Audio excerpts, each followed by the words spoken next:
வணக்கம். இன்றைக்கு விசேடமாக நாங்கள் எங்களுடைய மீன்பிடி அமைச்சின் கீழ் பல்வேறு வேலை திட்டங்களை நாங்கள் முன்னெடுத்து வருகின்றோம். அந்த வேலை திட்டங்கள் விசேடமாக 2025ஆம் ஆண்டுக்கான பல்வேறு அபிவிருத்தி திட்டங்களை முன்னெடுத்திருக்கின்றோம். அப்போ அந்த அபிவிருத்தி திட்டங்களில் விசேடமாக இதுநாள் வரைக்கும் வடமாகாணத்திற்கு விசேடமாக யாழ் மாவட்டத்திற்கு ஒரு துறைமுகம் எங்களுக்கு இருக்கிறதில்லை.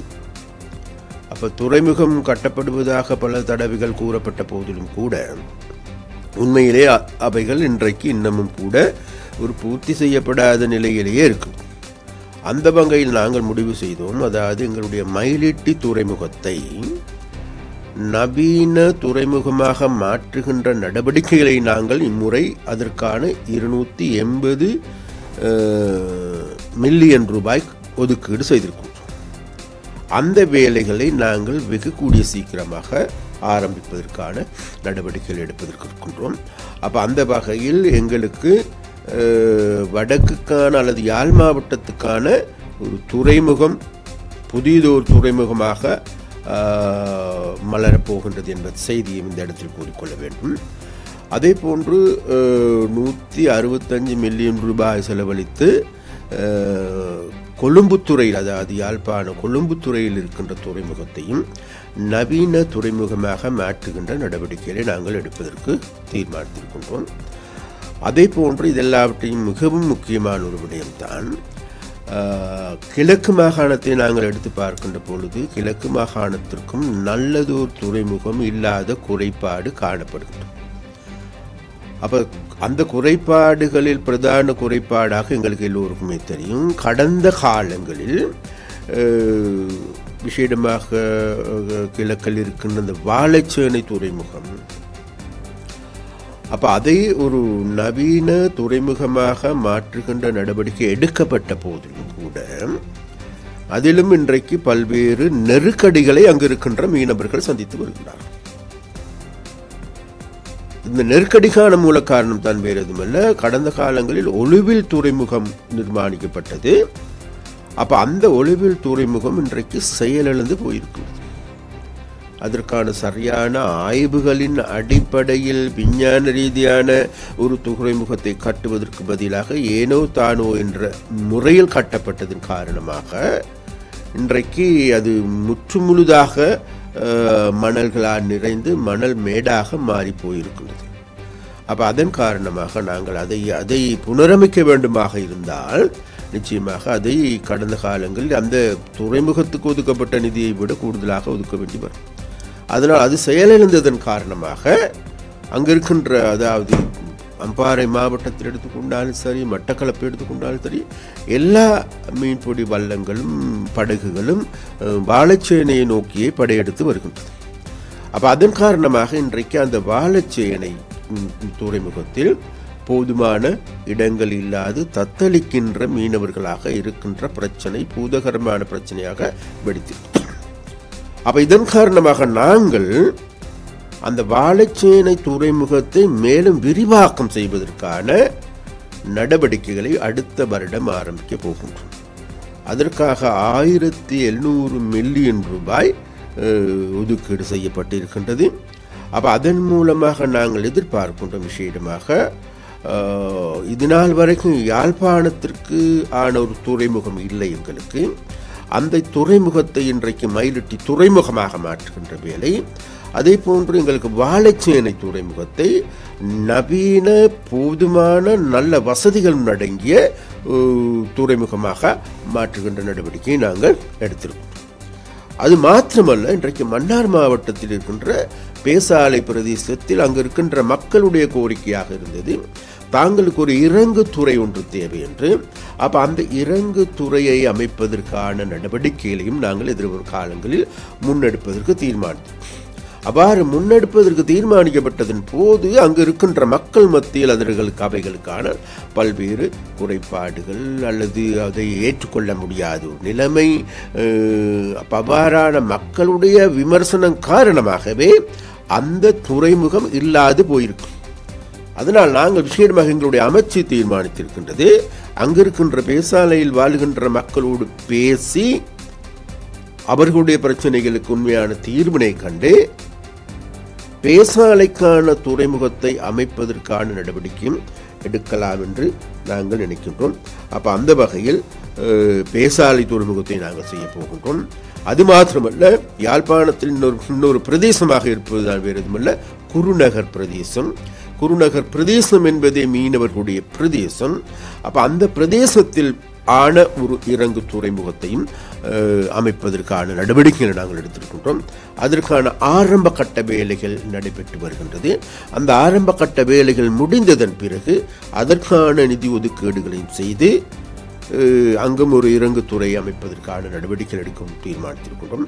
அது மாத்திரமல்ல, இன்றைக்கு இறங்கு துறை முகம் கொடுக்கின்ற பிரச்சனைகள், அணைக்கட்டுகள் முகம் கொடுக்கின்ற பிரச்சனை, தாங்களுடைய வள்ளங்களை நிறுத்திக் கொள்ள முடியாது ஏற்பட்டிருக்கின்ற பிரச்சனை, அது மாத்திரமல்ல கடல் அரிப்பின் மூலமாக இன்றைக்கு கடலுக்கு பெரியதோர் ஆபத்து ஏற்பட்டிருக்கின்ற நிலைமை, கடலுக்கு அருகில் இருக்கின்ற கட்டிடங்களா வீதிகளா இவைகளும் பல்வேறு நெருக்கடிகளை எதிர்கொண்டிருக்கின்ற நிலைமைகளையும் நாங்கள் நல்ல முறையில் அவதானித்து அவைகளை நிவர்த்தி செய்வதற்கு ஏதுவான நடவடிக்கை எடுத்திருக்கின்றோம். அந்த வகையில் எங்களுக்கு விசேடமாக நாங்கள் கடந்த காலங்களில் அரசாங்கங்கள் கூறுகின்ற வார்த்தைகள் தான் கிழக்குக்கு உதயம் வடக்குக்கு வசந்தம் என்று. அந்த வசந்தம் வரவில்லை, கிழக்குக்கு உதயம் வரவில்லை. அப்போ அந்த வகையில் நாங்கள் எதிர்பார்க்கின்றோம் விசேடமாக கிழக்கு மாகாணத்தில் இருக்கின்ற வாழைச்சேனை துறைமுகத்தை விஸ்தரிப்பது என்பது உண்மையிலேயே அங்கு இருக்கின்ற மக்களுடைய மீனவர்களுடைய வாழ்க்கையை மேம்படுத்துவதற்கு ஏதுவான செயற்பாடாக அமையும் என்பது இந்த இடத்தில் நாங்கள் குறிப்பிட்டுக் கொள்கிறோம்.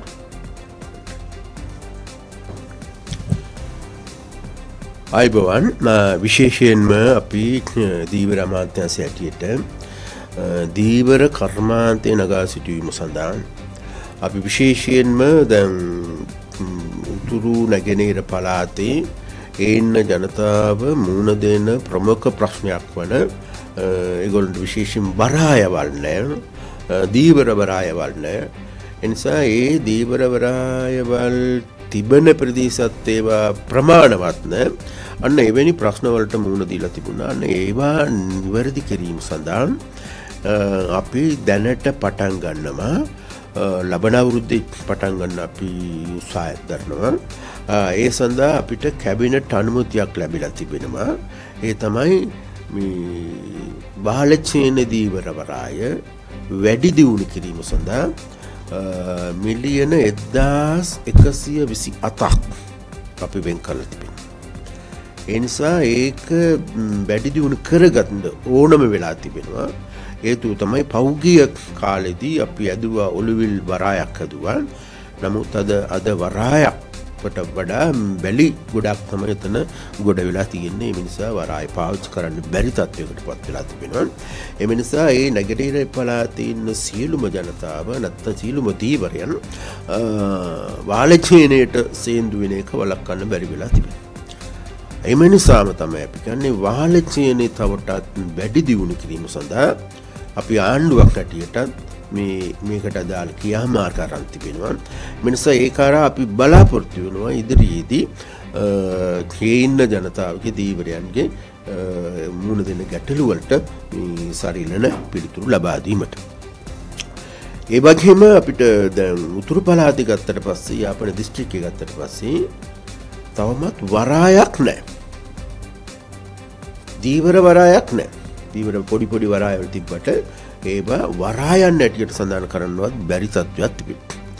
එම නිසා අපි මයිලිට්ටි වරාය තිබෙනවා. ඒ මයිලිට්ටි වරාය වැඩි දියුණු කිරීම සඳහා මිලියන 280ක් අපි වෙන් කරලා තිබෙනවා. ඒක අපි මේ අවුරුද්දේ පටන් අරගෙන ඉවර කරන්න උත්සාහයක් තිබෙනවා.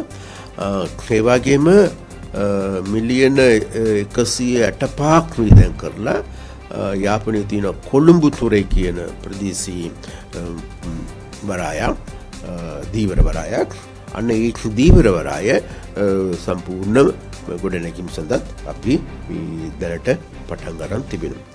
මේක විශේෂයෙන්ම යාපනයේ තිබෙන මේ දීවරයන් වැඩියෙන්ම ජීවත් වෙන ප්‍රදේශ තමයි කුරුනගර් බාසියුර් කියලා කියන්නේ. ඒ කුරුනගර් ප්‍රදේශයේත් අපි දීවර වරායක් මේ උත්සාහ කරනවා. ඒ වගේම මන්නාර දිස්ත්‍රික්කය ගත්තත් මන්නාරෙත් අන්න ඒ ප්‍රශ්නේ තියෙනවා. මුල්ලේකින් වලත් ඒ ප්‍රශ්නේ තියෙනවා. එම නිසා මන්නාරමට විශේෂයෙන් පේසාලේ කියන ප්‍රදේශය ගත්තට පස්සේ එතන දීවර වරයක් අදන්න උසායක් තිබුණා. ජනතාවගේ විරෝධයක් ආවා. නතර වුණා. එම නිසා ඒ ප්‍රදේශයේ වරායක් නැති වුණා.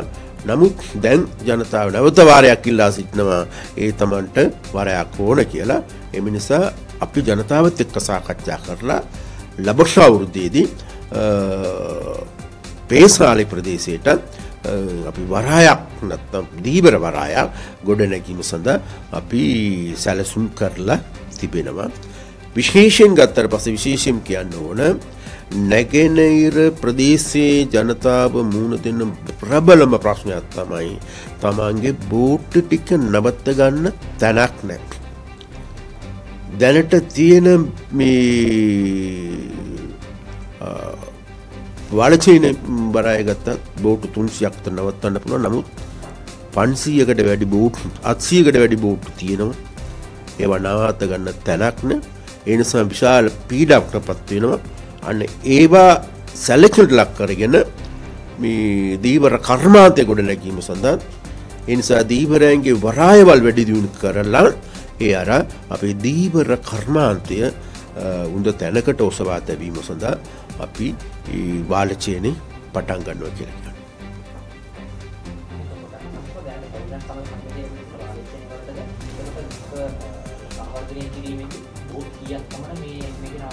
මේක දැන් අපි අඩි දැනට තියෙන්නේ අඩි මම හිතන්නේ 325කුත් තියෙන්නේ 275 දැනට තියෙන්නේ.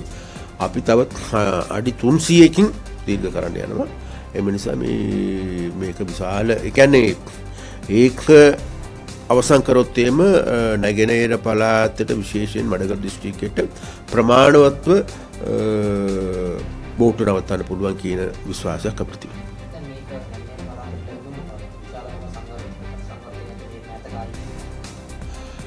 මේකම නෙවෙයි මේක මේ නැගෙනහිර සංවර්ධන කරන ක්‍රියාවලියේදී අපි දීවර අමාත්‍යාංශය හැටියට ගන්න ලොකුම වැඩක්.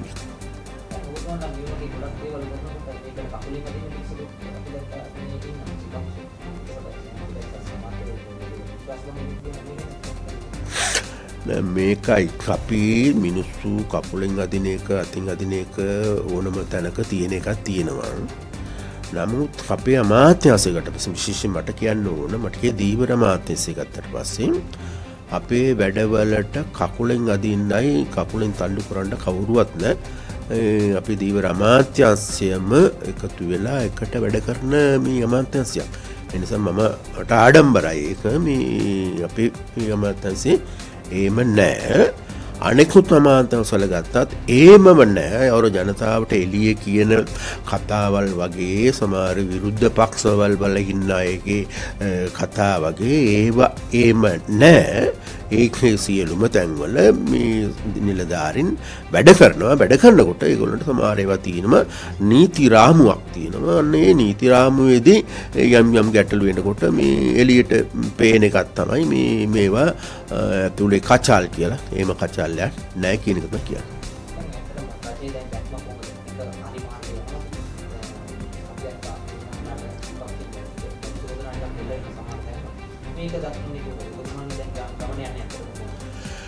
අපි විශේෂයෙන් ගස්සේ අපේ ආණ්ඩුවක් හැටියට ගත්තට පස්සේ අපේ ගමන පැහැදිලි. අපි මේ අමාත්‍යාංශවල බාර අරන් තියෙන්නේ මේ අපේ සඳහා කියන්නේ අපේ බඩවල් රැක ගැනීම සඳහා නෙවෙයි. අපිව රැක ගන්න නම් නෙවෙයි. අපිට අවශ්‍ය වෙලා තිබෙනවා මේ රට ගොඩනැගීම තමයි. 1 2 3 ගත්තත් මේ රට ගොඩනැගීමේ ක්‍රියාවලිය තමයි අපි යෙදිලා ඉන්නේ. අන්න ඒම රටන ගොඩනැගීමේ ක්‍රියාවලිය තිබෙනකොට යම් අදහස් පළ වෙන ඒවා තියෙනවා. මේවා මේ අපිට මේ බාධා එනවා. නමුත් අපිට කියන්න ඕන මේ අපි මේ ගමන යනකොට මේ ගමනට විරුද්ධව ඉන්න අය ඉන්නවා. එමනේ රටක් කියන්නේ. නමුත් අපි විශ්වාසික තියෙනවා අපි පැහැදිලි ගමනක් යනවා. ඒ ගමන ජනතාව තේරුම් අරන් තිබෙනවා. ඒ නිසා ඒ ගමන අපිට යා හැකි කියන විශ්වාසයක් තියෙනවා.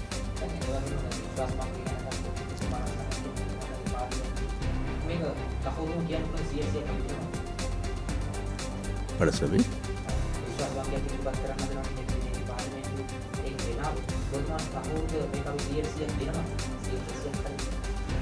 මෙහෙමයි අපි මේ පක්ෂයක් හැටියට අපේ මන්ත්‍රීවරු හැටියටත් අපි එකම පවුලේ අය.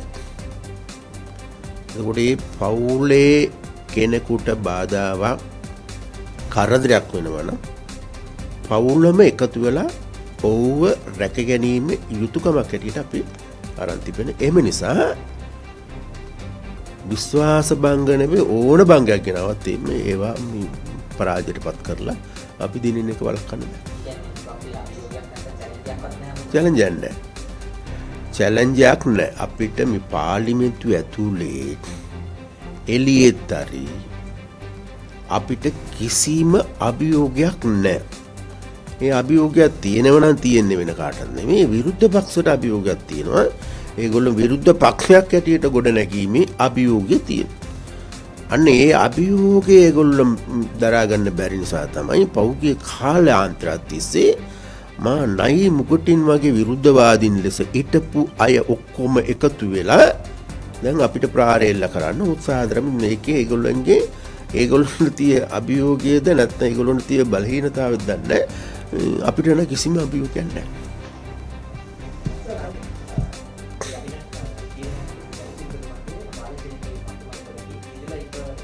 ரைட் இந்த வாழைச்சேனைக்கு அதாவது மேலே கேபினட் அனுமதி கிடைத்திருக்கின்றது. வாழைச்சேனைக்கு மாத்திரமல்ல கடந்த காலத்தில் மயிலிட்டிக்கும் கேபினட் தீர்மானம் கிடைத்தது. கொழும்பு துறைக்கு எங்களுடைய தீர்மானம் கிடைத்தது. அது மாத்திரமல்ல தென் மாகாணத்தில் இருக்கின்ற காலிக்கு கிடைத்தது. எல்லா துறைமுகங்களுக்கும் கிடைத்திருக்கின்றது. இதில் விசேட அம்சமாக என்னவென்றால் வேறு எதுவுமல்ல உண்மையில் இந்த வாழைச்சேனை என்பது அங்கே இருக்கின்ற மீனவர்கள் முகம் கொடுக்கின்ற பாரிய பிரச்சனைகளை எதிர்கொண்டிருக்கிறார்கள்.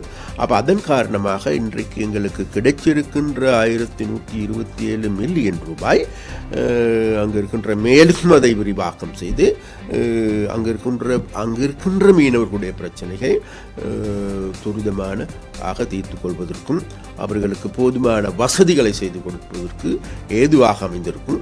அப்போ அந்த வகையில் நாங்கள் செய்கின்ற வேலைகளில் அதாவது கிழக்கு மாகாணத்தில் நாங்கள் முன்னெடுக்கின்ற பல்வேறு வேலை திட்டங்கள் இருக்கின்றது.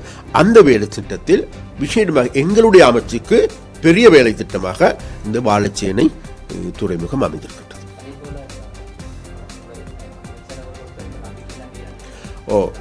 அமைச்சருக்கு எதிராக மாத்திரமல்ல, அதாவது அமைச்சர்களுக்கு எதிராக நம்பிக்கையில்லா பிரேரணைகளை கொண்டு வருவது அது ஒரு ஜனநாயக நாட்டினுடைய பண்பு. அந்த பண்புக்கு நாங்கள் மதிப்பளிப்போம். இருந்த போதிலும் கூட எங்களுடைய அமைச்சரவை என்பது, எங்களுடைய பாராளுமன்ற உறுப்பினர் என்பது, எங்களுடைய அரசாங்கம் என்பது ஒரு குடும்பம்.